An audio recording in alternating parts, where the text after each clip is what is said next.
Nežinau, studentų atstovybė visų pirma yra vieta, kur aš galiu įgyvendinti tas idėjas, kurios man ateina į galvą. Studentų atstovybė man yra šiek tiek panašu į tenisą, nes pirmą kartą čia suklydęs, kažką padaręs blogai, tu turi antrą šansą pasitaisyti.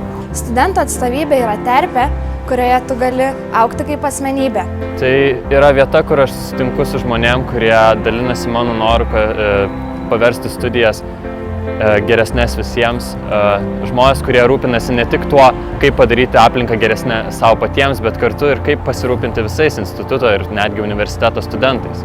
Studentų atstovybėje aš atradau sritį, kurioje veikdama kiekvieną dieną vis atrandu kažką naujo bei susipažįstu su naujais, įdomiais žmonėmis. Tai yra beprotiškai motyvuotų žmonių grupė, kuri dirba tavo ir visų studentų labui. Ir šiaip, visi šneka, podį. Nu tai jeigu nori gero podį, tai ateik į atstovybę, viskas paprasta.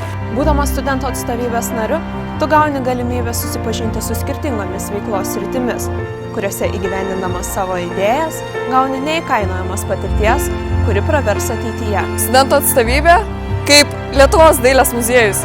Čia gimsta geriausios kūrybinės idėjas. Studentų atstovybė yra visai kaip fontanas.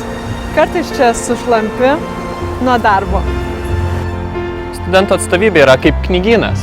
Joje gali rasti visą informaciją, kurios tau reikia. Žodžiu, ateini į atstovybę, susirandi komitetą, kuriame nori veikti, o tada žiūri, kad praleidai nerealius metus su žiauriai gera kompanija ir ne tik sugebėjai padaryti daug gerų darbų dėl studentų, bet ir radai vietą, kurioje gali labai linksmai leisti laiką. Ateik į studentų atstovybę. O dabar, labanak.